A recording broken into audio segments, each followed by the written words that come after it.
반갑습니다. 이제 우리 3월 중순이 오면서 사순절 두 번째 주일입니다. 우리가 마가복음 우리 10장 말씀을 통해서 예수님이 걸어가신 길이라는 제목으로 함께 은혜 나누고자 합니다. 우리가 알듯이 예수님이 걸어가신 길들을 보면 크게 사역을 두 가지로 나눕니다. 먼저는 갈릴리 호숫가에 있는 그 갈릴리 사역과 이제는 내려와서 유다에 상했던 유다 사역들로 구분이 되어집니다.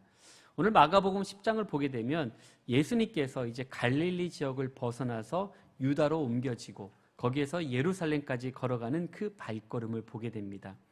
오직 이제는 예수님이 다른 것에 집중하는 것이 아니라 십자가를 바라보고 걸어가는 그 발걸음을 우리에게 보여주십니다.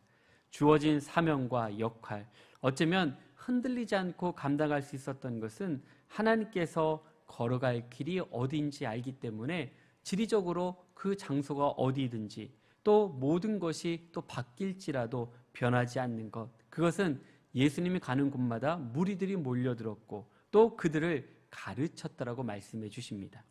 많은 무리들 중에 다 예수님을 좋아하는 게 아닙니다. 우리가 보면 예수님의 말씀을 들으러 오는 많은 자들 중에 어떤 자들이 있냐, 또 예수님을 어떻게 하면 죽일까 하는 자들이 있었고 또 어떤 자들은 예수님이 뭔가 실수하지 않을까, 그래서 서기관들은 그들의 말을 하나하나 붙들어서 맞서 싸울 때도 있었습니다. 근데 그 서기관들을 보게 되면 그들은 사람들을 돕기보다는 어렵게 하고 더불어 성경을 왜곡해서 사람들을 힘들게 하는 것을 보게 됩니다. 그래서 예수님은 그들에게 그들이 잘못된 것이 무엇인지를 알려주기 위해서 하나님의 말씀을 전하고 또 그것을 실천하며 그들 앞에 당당히 나아가는 모습들을 보여주고 계십니다. 그 후에 예수님은 제자들에게 그들의 노했던 하나님의 원리와 또 바른 길들이 무엇인지를 하나하나 가르쳐주는 것을 볼 수 있습니다. 오늘 마가복음 10장을 보게 되면 그 구조를 보게 되면 여러 스토리들이 있습니다. 뭐가 있냐면 이혼에 대해서 가르쳐 주셨고요, 또 어린아이를 축복해 주셨고 부자 청년에 대해서 구원에 대해서 가르쳐 주었습니다. 그리고 나서 오늘 본문에 예수님의 죽음에 대해서 세 번째로 예고를 했습니다. 그리고 예수님은 남을 섬기는 것을 가르쳤고 맹인 바디메오를 고치는 사건이 이 10장 전체 내용입니다. 오늘 말씀을 보면 많은 일들을 소개하면서 어쩌면 가는 곳마다 주의 말씀을 증거했고 가르쳤고 또한 구원에 대해서 말씀해 주었고 그 중간에 무엇이 있습니까? 바로 이 예수님의 죽음에 대한 예언이 함께 들어가고 있습니다. 이 말씀을 통해서 제자들은 그 말씀을 이해하지 못했습니다. 어쩌면 십자가에 대한 그것에 대해서 마음의 준비가 되지 않았고 이해하지 못하는 것을 볼 수 있습니다. 바로 그들은 가는 곳마다 이제는 예수님께서 가르치신 이 모든 것, 이것을 통해서 이제는 예수님이 죽고 부활하시고 승천하신 후에 그것을 통해서 예수 그리스도가 얼마나 중요한지를 드디어 깨닫게 되고 이로 말미암아 그들이 가는 곳마다 전도하고 또 선교하고 복음을 전할 때 다른 것을 증거하는 것이 아닌 오직 예수 그리스도만 증거하는 계기를 만들게 되었습니다. 오늘 그래서 사도들이 세운 교회나 또 제자들이 세운 그 교회들을 보게 되면 그 교회의 중심은 다른 것이 아닙니다. 오직 예수 그리스도를 온전히 믿는 믿음으로 세워지는 것을 볼 수 있습니다. 그래서 누구든지 예수 그리스도를 전하는 것이 가장 중요한 사건이고 또한 사도 바울도 서신을 쓰면서 계속 강조하는 것은 나는 예수 그리스도와 십자가의 능력만을 내가 너희에게 증거하기를 원한다라고 말씀해 주었습니다. 왜 예수 그리스도일까요?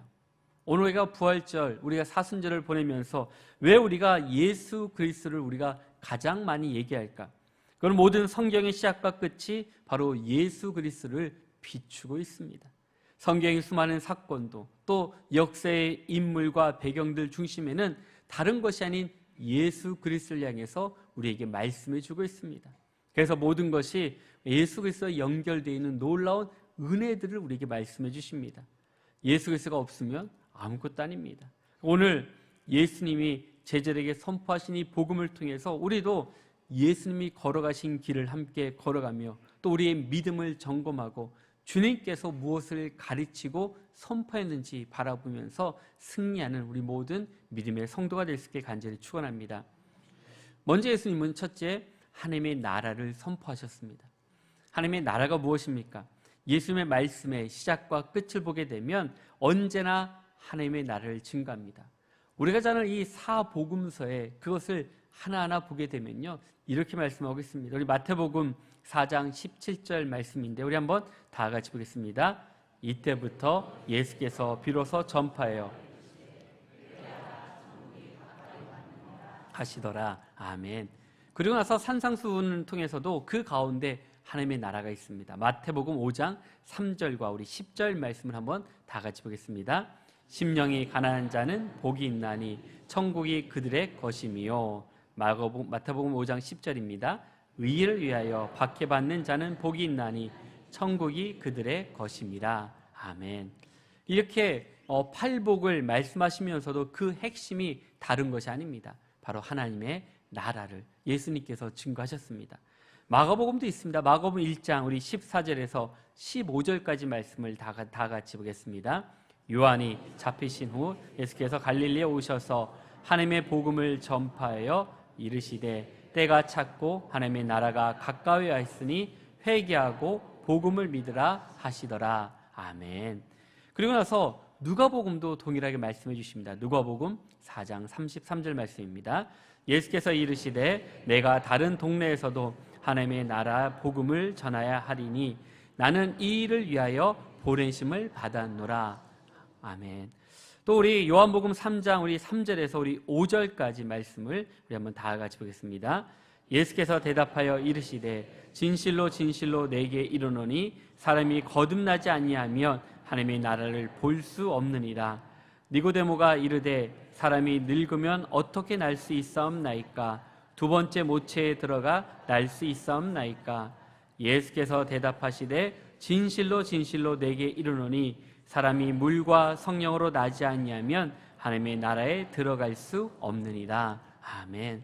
오늘 예수님이요, 마태, 마가, 누가, 요한복음을 통해서 보면 가장 먼저 증거했던 것이 다른 것이 아닙니다. 바로 하나님의 나라, 이 복음을 증거했습니다. 예수님의 공생을 시작함과 함께 갈릴리에서 최초로 선포했던 말씀도 바로 하나님의 나라입니다. 하나님의 나라를 세우는 것은 하나님이 다스리는 그리고 통치하시는 나라를 세우는 것을 말합니다. 그러면 예수님은 이 세상 속에서 하나님의 세워진 나라가 되기 위해 온 열정을 쏟으시고 어쩌면 3년 동안의 그 공생의 기간이 하나님의 말씀을 선포하는데 전심전력한 것을 우리가 복음서를 통해서 볼 수가 있습니다. 예수님의 비유든 또 기도이든지 산에 있든지 들에 있든지 바다에 있든지 또 어디에 있든지 모든 대상과 관계없이 말씀을 전할 때마다 하나님의 나라에 대해서 증거하고 선포하고 있습니다. 지금도 예수님이 이 땅에서 하나님의 나라가 세워지기를 원하십니다. 그래서 우리 모든 교회가 전해야 될 것은 바로 이 하나님의 나라를 증거하고 선포하고 나타내는 성도와 교회들이 되어야 될 줄로 믿습니다. 우리가 사사시대를 통해서 보면요, 사사시대는 각자 자기 소견에 옳은 대로 행했다라고 얘기합니다. 여기서 말하는 건 각자 자기 소견이 왜 중요했는가? 그것에 중심이 없었기 때문에 내 말이 더 중요했습니다. 성경은 그 이유로 왕이 없기 때문이라 말합니다. 하나님 이런 어두운 시대를 넘어가게 하시고 또한 그를 위해서 다윗의 인물을 준비해서 이 다윗이 하나님께서 허락하신 왕으로서 이스라엘을 통치하고 통일하고 다스리는 역할을 해주었습니다. 근데 다윗이 영웅처럼 바로 등장하지 않습니다. 성경을 보게 되면 이런 영웅들만 있는 것이 아닙니다. 이렇게 힘있고 능력 있는 왕들만 나오는 것이 아닙니다. 어찌 보면 성경은 다양한 사람들이 하나님께 어떻게 쓰임받고 하나님의 나라에 부름받았는지 볼 수가 있습니다. 이방 여인 룻과 또 아이를 낳지 못했던 한나라는 여인이 등장하게 됩니다. 한 가정의 아픔과 또 아이를 갖지 못하는 그런 삶의 고통, 어쩌면 격분시키는 부하와의 갈등은 우리 삶 속에 흔히 볼 수 있는 많은 장면들입니다. 그러나 룻과 한나는 이 이야기를 단순히 자기의 이야기로만 쓰는 것이 아닙니다. 어쩌면 우리의 이야기로, 내 이야기로 쓴 것이 아니라 하나님은 일상 속에서 일어나는 작은 사건들을 통해서 우리가 기도하고 또한 참고 인내함을 통해서 하나님의 나라를 이루어가는 것을 보여주었습니다. 오늘 우리는 어떻습니까? 힘든 가정생활 속에서나 때로는 우리가 직장에서 어려운 여러 많은 문제들과 또 우리 작은 일상의 일들을 기도할 때 그 기도를 통해서 놀라운 것은 하나님은 하나님의 역사를 우리 가운데 이루어 가주신다고 약속해 주고 있습니다. 지금 내 눈에 보이지 않아도 내가 느끼지 못해도 우리의 작은 일상 속에서 하나님은 여전히 우리와 함께 하시고 일하시며 또 우리의 평범한 삶 속에서 하나님의 나라가 이루어지는 것을 직접 경험하도록 만들어주고 있습니다. 우리가 기도하면서 그렇잖아요. 우리가 큰 기도도 있지만 소소한 기도들도 많이 있습니다. 그런데 그럴 때 우리의 작은 기도가 이루어졌을 때 우리가 얼마나 많은 감격과 은혜를 받습니까? 이것이 바로 우리에게 주신 하나님의 놀라운 은혜들입니다. 대단한 것을 말하는 것이 아니라 우리가 잊고 있었던 하나님의 나라를 회복하는 것은요, 우리가 작은 것에 감사하고 그것을 붙들고 기도함을 통해서 바로 하나님을 의지하며 하나님을 바라볼 때 힘들고 어려운 삶 속에서도 하나님은 여전히 우리를 위해서 일하시고 역사하신다는 믿음이 있을 때 하나님의 나라가 우리 가운데 임할 줄로 믿습니다. 그래서 사도 바울은 이렇게 말합니다. 우리 에베소서 6장 12절 말씀 우리 한번 다 같이 보겠습니다. 우리의 씨름은 혈과 육을 상대하는 것이 아니요 하늘에 있는 악한 영을 상대함이라. 아멘. 사도 바울이 분명히 구분하는 게 있습니다. 우리의 씨름이 무엇인가? 혈과 육을 상대하는 것이 아닙니다. 우리가 눈앞에 보이는 것과 싸우는 것이 아닙니다. 때로는 통치자들과 권세들과 어둠의 세상 주관자들과 하늘에 있는 악한 영들을 상대한다고 말씀해 주고 있습니다. 바로 하나님의 나라를 세우는 것, 이것은 다른 것이 아니라 바로 이 복음을 통해서 우리가 이것을 싸우고 이겨낼 수 있다고 분명히 가르쳐주고 있습니다. 하나님의 주권을 통치하시고 구원받는 세상을 위해서 예수님을 이 땅에 보내주셨고 지금도 예수 그리스도를 통해서 하나님의 나라가 하나하나 세워져 가는 것을 우리 가정을 통해서, 우리 직장을 통해서, 우리 교회를 통해서, 우리 나라를 통해서 하나님 나라가 이루어져 가는 우리 모든 믿음의 성도들 있기를 간절히 축원합니다. 그래서 왜 예수님이 이 세상에 계실 때 왜 이런 고난과 순환을 당했는가? 하나님의 나라를 말씀하기 위해서였습니다. 이것을 모르면 교회가 굳이 존재할 가치가 없습니다. 교회가 하나님의 나라의 속성을 보여주는 것을 최고의 가치로 삼는 이유가 다른 것이 아닙니다. 우리 에베소서 1장 21절에서 23절까지 말씀을 다 같이 보겠습니다. 모든 통치와 권세와 능력과 주권과 이 세상뿐 아니라 오는 세상에 일컫는 모든 이름 위에 뛰어나게 하시고 또 만물을 그에게 발 아래 복종하게 하시고 그를 만물 위에 교회의 머리로 삼으셨느니라. 교회는 그의 몸이니 만물 안에서 만물을 충만하게 하시는 이의 충만함이니라. 아멘. 오늘 말씀처럼요, 이 사도 바울은 에베소를 통해서 말씀하는 것은 바로 교회와 세상이 다른 개념에 대해서 말씀해 주십니다. 그리고 오늘 말씀에 가장 감동되는 말씀이 무엇입니까? 교회는 그의 몸이니 만물 안에서 만물을 충만케 하시는 이의 충만함이다라고 말씀해 주십니다. 바로 이런 충만함이 우리 가운데 임할 때 이 충만함 우리가 더욱더 예수님의 길을 담대히 걸어가는 온전한 믿음을 우리 가운데 허락해 주신 같이 바로 주님과 함께 걸어가는 우리 모든 믿음의 성도가 될 수 있길 간절히 축원합니다. 둘째는요, 예수님은 십자가를 증거했습니다.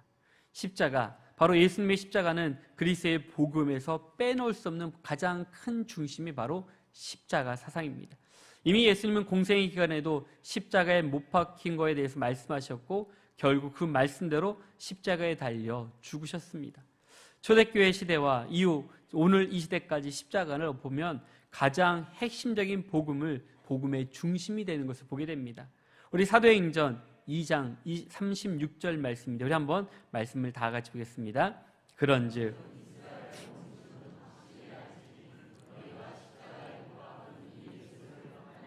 주와 그리스도가 되게 하셨느니라. 아멘. 아멘. 또 우리 사도행전 우리 4장 10절 말씀입니다. 너희와 모든 이스라엘 백성은 알라. 너희가 십자가에 못 박고 하나님이 죽은 자 가운데서 살리신 나사렛 예수 그리스도의 이름으로 이 사람이 건강하게 되어 너희 앞에 섰느니라. 아멘. 오늘 말씀처럼 바로 사도 바울도 베드로도 마찬가지입니다. 예루살렘 교회의 성도들과 또 사도들의 고백은요, 바로 십자가를 고백하기 시작합니다. 우리가 복음서에서 그 사건들과 사도행전에 넘어오면서 이 제자들이 가장 큰 변화는 어쩌면 예수님이 십자가에 달려 돌아가시기 전에는 그들은 예수님을 쫓아다니는 자들이었습니다. 그리고 뭔가 나에게 유익이 되고 뭔가 나에게 이익이 될 걸 생각했습니다. 어쩌면 그 모습이 어떤 것인가? 우리가 아직 십자가를 준비하지 못했던, 이 십자가의 길을 걸어가지 못했던 제자들의 그 모습을 그대로 보게 됩니다. 그런데 베드로는요, 바로 이것을 통해서 무엇인지 가르쳐줬고, 또 사도 바울도 그의 신앙의 중심에 십자가에 못 박혀 죽으신 예수 그리스도를 증거하는 것을 빼놓지 않았습니다. 사도 바울이 왜 예수님의 십자가에 대해서 어떻게 고백하고 있는가? 그는요, 십자가는 구원하시는 하나님의 능력이라고 가르쳤고, 십자가는 그리스도의 징표라고 말하고, 또한 십자가는 예수님의 사람이 되는 증거로 이야기하고, 십자가는 하나님과 하나 되게 한다라고 가르쳤습니다. 그리고 마지막으로 십자가는 세상에서 승리케 하는 믿음이라고 우리에게 말씀해 주십니다. 이렇게 사도 바울은 십자가의 복음만을 알기를 원했습니다. 십자가의 복음을 전하는 이를 위해서 평생 목숨을 다해 외쳤던 그리스도의 사도가 바로 사도 바울입니다.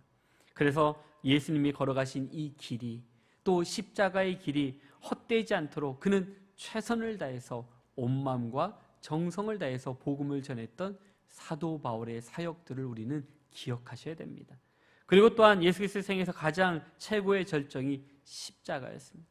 이 십자가 사건이 없었으면 하나님의 뜻이 무엇인지 알 수 없을 뿐 아니라 또한 구원의 성취도 이루어지지 않았을 것입니다. 하나님과 인간 사이의 모든 화해가 가능하게 되셨고, 죄의 문제가 해결된 최고의 전환점이 바로 십자가를 통해서 이루어 주셨습니다. 그리스도의 십자가를 바라보고 있으면 우리는 어떻습니까? 많은 생각을 하게 됩니다. 주님께서 얼마나 아프셨을까? 어쩌면 그 십자가를 바라보면서 또한 우리가 그 예수님의 사랑으로 말미암아 내 모든 상처와 또 모든 것들이 치유되는 것을 우리가 느끼게 됩니다. 십자가를 바라보고 있으면 우리가 한숨 쉬었던 그 한숨이 우리에게 기쁨으로 바꿔주시고, 십자가를 바라고 있으면 나를 유혹하던 죄가 내게서 멀리 떠나는 놀라운 은혜들이 우리 가운데 임할 줄로 믿습니다. 그래서 예수님이 전하신 이 복음의 중심이 바로 십자가입니다.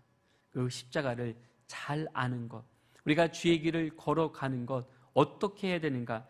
단테의 신곡을 보면 연옥편에서요, 커다란 바위에 짓눌려 허리가 굽은 인간이 있습니다. 영원히 땅만 보는 벌을 받았는데 그들은 무슨 죄를 범한 것일까? 그들에게는요, 교만이란 죄를 졌습니다. 뻣뻣한 허리로 위만 보고 살았던 그가 굽은 허리로 아래만 보게 했습니다. 우리가 토마스 아퀴나스는요, 교만이야말로 모든 죄의 어미라고 우리에게 말씀해 주었습니다. 십자가의 길은 무엇입니까? 겸손한 길입니다. 어쩌면 많은 사람들에게 위풍당당하게 승리의 개선 자군처럼 백마를 타고 오는 것이 아니라 도리어 십자가를 지며 한 걸음 한 걸음 갔던 주님의 그 길은 우리에게 겸손으로 우리에게 말씀해 주십니다. 예수님 제자들에게 3번이나 이 십자가의 순환을 얘기했는데 제자들은 알아듣지 못했습니다. 어떻게 했습니까? 첫 번째 얘기 순환을 예고하자 베드로는 안 된다면서 예수님께 항의를 했습니다. 두 번째 순환을 예고했을 때 누가 더 큰 자냐고 다투게 됩니다. 오늘 3번째 순환 예고에는 급기야 자리 다툼까지 하는 제자들의 모습들, 예수님과 동떨어 살아가는 그들의 모습을 보게 됩니다. 이토록 제자들은 이 십자가의 길을 잘 몰랐습니다. 지금 내가 편안하고 지금 내가 이렇게 많은 사람 가운데 그래도 예수님이 뽑은 12 제자인데 그런 교만한 마음이 그 안에 들어가서 결국은요, 그들이 예수님을 배반하고 떠나고 또한 실패한 자로 도망치는 자들의 모습들로 보일 수밖에 없었습니다. 오늘 십자가의 길을 겸손히 무릎 꿇고 기도하며 걸어갈 때 우리의 갈 길을 인도하시고 비추시는 예수님을 만나고 경험하는 우리 모든 믿음의 성도가 될 수 있게 간절히 축원합니다. 마지막 셋째는요, 부활을 말씀해 주셨습니다. 이 부활을 증거하는 게 무엇일까? 예수님의 순환과 십자가는 그 자체의 최후 목적이 아닙니다. 무엇입니까? 예수님이 십자가에서 달려 돌아가시는 것으로 끝나는 것이 아니라 사흘 만에 부활하신 예수님의 놀라운 사건을 다시 한번 우리에게 말씀해 주십니다. 바로 예수님께서 예수 그리스도가 되시고 메시아가 되시는 이 성취, 바로 십자가의 죽음과 부활을 통해서 우리에게 다시 한번 말씀해 주십니다. 그래서 예수 그리스도의 복음을 성취하여 성취를 부활로 믿을 때 어떻게 우리 가운데 큰 역사가 이루어지는가? 바로 이 부활이요, 교회의 시작입니다. 교회로 모이는 사람들이 어쩌면 다른 것으로 모인 것이 아니라 부활하신 예수님을 만남을 통해서 다시 저들이 모였고 기도했고, 또한 예수님을 따르는 제자들뿐만 아니라 수많은 무리들이 절망과 슬픔 가운데 회복할 수 있는 놀라운 역사가 이 부활을 통해서 우리 가운데 이루어지는 것을 보게 됩니다. 더 이상 예수님의 시대가 끝나는 것이 아니라 어쩌면 이 세상 권력과 권세자들이 이 모든 것을 눌러버리려 했지만 눌러지지 아니하고 바로 하나님의 능력과 은혜들이 우리 가운데 임하는 것을 보게 됩니다. 오늘에는 참 여러 가지 어려운 상황 가운데 살아가고 있습니다. 내가 어디에 설 것인가? 내가 무엇을 해야 되는가? 예수님의 제자들은 분명했습니다. 이제 내가 이 복음을 전하면 나 또한 예수님처럼 십자가에 달려 죽을 수 있다는 생각도 분명히 합니다. 그런데 바로 부활하신 주님을 만나고 나서 지금까지 주님께서 말씀하심이 우리에게 어떻게 은혜가 되는지 깨닫고 나서 그는요, 두려워하지 않았습니다. 앞에 있는 어려움도, 이 죽음도, 고난도, 역경들도 이겨낼 수 있는 것은 바로 부활을 보았기 때문에, 주님을 다시 한번 보았기 때문에 넘어지지 않는 것을 우리에게 말씀해 주십니다. 지금 살아계실 때 부활에 대해서 늘 우리에게 말씀해 주었습니다. 우리 요한복음 11장 25절에서 우리 26절까지 말씀을 다 같이 보겠습니다. 예수께서 이르시되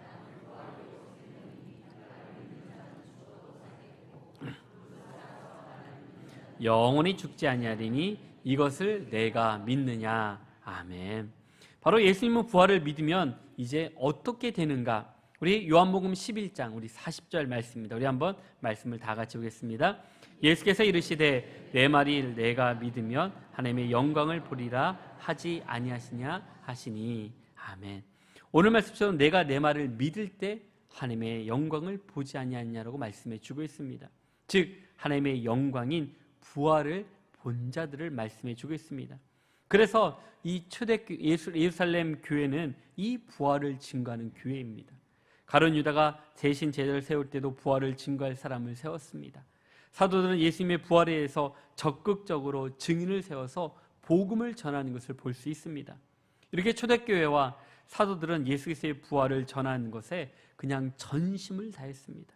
그리고 부활 신앙으로 무장한 사람들이 모였을 때, 그리고 흩어졌을 때도 우리가 예수 그리스도의 부활만을 증거하는 모임으로 바꿔졌습니다. 사도 바울은요, 십자가와 함께 그리스도의 부활에 대해서 어떻게 선포했습니까? 예수님의 부활은 하나님의 아들이심을 선포하는 것이라고 증거했고, 이 예수님의 부활은 그리스도에 대한 확실한 증거라고 선포했습니다. 그리고 예수님의 부활은 믿음의 중심이라고 사도 바울은 우리에게 가르쳐 주십니다. 오늘 베드로도 마찬가지입니다. 부활에 대해서 그는 어떤 믿음을 가졌는가? 어쩌면 이전의 나의 모습, 그는 큰 잘못을 저지르고 정말로 주님을 3번이나 부인하고 이제 주님께서 내 양을 먹이라 했을 때 그가 깨달았던 것은 이제 내가 무엇을 해야 될지를 베드로가 깨달았습니다. 어쩌면 실패자였고 도망자였고 큰 낙인 찍힌 자였지만 그는 바로 주님을 통해서 은혜받고 변화받고 돌아오는 것을 볼 수가 있습니다. 그래서 그는 베드로전서 1장 3절 말씀인데 우리 한번 말씀을 다 같이 보겠습니다. 우리 주 예수 그리스도의 아버지 하나님을 찬송하리로다. 그의 많은 긍휼대로 예수 그리스도를 죽은 자 가운데서 부활하게 하심으로 말미암아 우리를 거듭나게 하사 산 소망이 있게 하심이. 아멘. 오늘 말씀처럼요, 바로 우리에게 산 소망이 있게 해주셨습니다. 우리가 살아갈 때 왜 낙심하며 좌절하고 넘어집니까? 우리에게 주신 이 산소망이 무엇인지 알 때 하나님께서 우리의 길을 열어주신다고 말씀해 주겠습니다. 그래서 베드로는 1장 21절 말씀해요. 너는 그들이 죽은 자 가운데서 살리고 영광을 주신 하나님을 그리스도로 말미암아 믿는 자니 너희 믿음과 소망이 하나님께 있게 하셨다라고 말씀해 주십니다. 베드로는 더 이상 후회하며 낙심하며 포기하며 살아가는 것이 아닙니다. 이제 그리스도의 부활을 믿고 소망하고 찬송하며 영광을 깨닫고 선포했던 말씀들, 과거에 예수님을 믿지 못했던 그 믿음, 그것에 멈춰 있는 것이 아니라 이제는 예수님을 부인하고 맹세하고 또한 부인했고 저주했던 그 마음들을 바로 베드로가 예수 그리스도의 부활의 소망을 가짐을 통해서 내가 주님과 함께 고난을 당하고 또한 예수님의 십자가를 대신 지며 그를 위해서 죽음까지도 생명까지도 내놓았던 사람이 바로 베드로 사도입니다. 예수님의 제자였지만 그는 크게 변화받았습니다. 오늘 부활이 무엇인지 몰랐고 믿지 않았던 그런 모습들에서 벗어나서 이제는 바로 인간적으로 어렵고 피해야 할 생각에 사로잡혔던 그가 이제는 도망치지 않냐고 복음을 증거하는 자로 변화시켜 주었습니다. 그럼 우리는 어떻게 예수님의 길을 따라갈 수 있을까요? 우리의 늘 이런 궁금증이 있습니다. 오늘 우리가 사도 바울을 통해서 또한 예수님을 통해서 주었던 이 은혜들을 바라보면 다른 것이 아닙니다. 예수 그리스도를 믿고 구원받은 사람은 그 구원이 끝이 아니라는 겁니다. 부름받았다고 해서 모든 것을 다 이룬 것이 아닙니다. 구원은 믿음의 출발점입니다. 바로 그 다음은 우리의 믿음의 과정들이 우리 가운데 이루어져야 됩니다. 그냥 우리가 출발선에 멈춰 있는 자들이 아니라 움직이며 달리며 또한 감사하는 성도가 되어야 됩니다. 바로 예수님과 동행하며 주님의 길을 따르는 것, 이것이 가장 중요합니다. 그때 필요한 것이 믿음의 부활 신앙이 있을 때 우리는 그것을 온전히 믿고 선포할 수 있는 은혜들을 우리 가운데 부어주실 줄로 믿습니다. 또 예수님의 부활은요, 승리입니다. 바로 세상은 패했고 예수님은 이기셨습니다. 우리가 보면 인간적으로 우리가 이긴 것처럼 보였지만 주님은 이 죽음 가운데 3일 만에 부활하시고 승자심을 통해서 바로 이 모든 것을 넘어가신 분이 바로 예수 그리스도가 되십니다. 그래서 예수님의 부활을 통해서 우리의 믿음의 목적도 있지만 더 중요한 게 무엇입니까? 초대교회 성도들처럼 사도들처럼 복음을 전파하는 능력을 우리 가운데 주셨습니다. 우리가 늘 중요한 것 같습니다. 우리 초대교회 성도들이 이 부활을 증언하는 사명에 힘을 다했던 이유는 내가 만난 예수를 증거하는 것입니다. 나를 만나셨기 때문에, 나와 함께 하셨기 때문에, 바로 내가 이 부활은 고난과 죽음을 이긴 증거이기 때문에 저들은 더 이상 두려워하지 않았습니다. 이 부활신앙을 믿는 성도들은 예수 그리스도를 부활을 믿기만 하는 것이 아니라 전파하는데 온 힘을 다하는 것을 우리가 이제 사도행전과 또 이 서신서를 통해서 얼마나 놀라운 은혜들이 이루어지는지를 볼 수가 있습니다. 그렇기 때문에 우리는 억지로 전달하는 것이 아닙니다. 바로 이 부활의 복음을 전하는 것이 우리의 기쁨이 되고 또 영광이 되며 승리가 될 것이라고 확신할 때 우리의 모든 것을 붙들어 주시고 인도해 주실 줄로 믿습니다. 사도행전 4장 33절에 보면요, 사도들의 큰 능력으로 주 예수의 부활을 증거하니 무리가 큰 은혜를 받았다라고 말씀해 주고 있습니다. 오늘 우리는 그렇습니다. 70년의 세월을 우리가 하나님께서 우리 교회를 지켜주셨습니다. 왜 우리 교회도 어려움이 없겠습니까? 어려움도 있었고요, 힘든 일도 있었고 또 여러 많은 상황들도 있었습니다. 그런데 지나가게 해주셨습니다. 이것은 우리가 바로 이 예수님을 바라봄을 통해서 다른 것에 우리 마음을 빼앗기는 것이 아니라 바로 부활을, 또 예수님의 부활을 증거하며 선포할 때 우리 교회가 든든히 세워지는 것을 볼 수가 있습니다. 오늘 본문의 말씀 마가복음 10장 32절에 34절 말씀을 보게 되면 왜 예수님이 무엇으로 이렇게 말씀하시고자 를 분명히 말씀해 주십니다. 우리 한번 다 같이 오늘 본문을 다 같이 한번 읽어보겠습니다. 예루살렘으로 올라가는 길에 예수께서 그들 앞에 서서 가시는데 다시 12제자를 데리고 자기가 당한 일을 말씀하여 이르시되 보라, 우리가 예루살렘에 올라가노니 인자가 대제사장들과 서기관들에게 넘겨짐에 그들이 죽이기로 결의하고 이방인들에게 넘겨주겠고 그들은 능욕하며 침뱉으며 채찍질하고 죽일 것이나 나는 3일 만에 살아나리라 하시니라. 아멘. 오늘 마가복음 우리 10장에 나오는 말씀이요, 예수님께서 어떻게 걸어가실지를 분명히 가르쳐 주십니다. 내가 시온의 대로처럼 순탄한 길, 편안한 길을 걸어가는 것이 아니라 내가 많은 사람이 또한 환호하고 또한 승전가를 부르는 그런 승전가의 그런 모습으로 나아가는 것이 아니라 오늘 말씀처럼 무엇입니까? 바로 잡혀서 넘겨지는 것뿐만 아니라 그들을 능욕하고 침뱉고 채찍질 당하고 죽임을 당하는 것, 바로 그것을 그리고서 끝나는 것이 아니라 마지막에 무엇을 고백하고 있습니까? 3일 만에 살아난다라고 증거하고 있습니다. 바로 이 말씀이 예수 그리스도의 복음입니다. 오늘 이 말씀을 통해서 바로 제자들이나 사도들이 이 복음을 전하는 것을 머뭇머뭇거리지 않았습니다. 바로 우리가 살아가면서 우리 교회, 바로 우리 교회도 주님께서 교회의 머리가 되시기 때문에 우리가 복음을 전하는 일에 세워진 하나님께 영광을 돌리는 성도가 될 때 우리가 참된 은혜의 길을 걸어갈 줄로 믿습니다. 이번 사슬 기간을 통해서 주님의 부활을 바라보며 우리가 더욱더 담대히 나아가 예수님을 증거하고 이 기쁜 소식을 나눌 수 있는 우리 모든 믿음의 성도들 한 분 한 분 될 수 있길 주의 이름으로 간절히 축원합니다. 우리 함께 기도하겠습니다. 사랑하신 하나님 아버지, 감사합니다. 오늘 예수님께서 걸어가신 길이 어떤 거리인가? 죽음과 부활을 고백하고 선포하지만 제자는 듣지 못했고 깨닫지 못했고 알지 못했습니다. 도리어 화를 내며 정말로 우리가 예수님께 왜 죽으리 하시는지 고백하고 선포했던 베드로의 모습이 도리어 우리의 모습이 될 때가 얼마나 많이 있습니까? 오늘과 더욱더 주님의 크신 은혜 가운데 감사하며 기도하게 주시옵시고 우리를 통해 믿음의 은혜와 역사를 허락해 주셔서 하나님 나라에 귀하게 쓰임받는 우리 모든 믿음의 성도가 될 수 있도록 주님 인도하여 주시옵소서. 함께 해주심을 감사하며 살아계신 예수의 이름으로 기도드렸습니다. 아멘.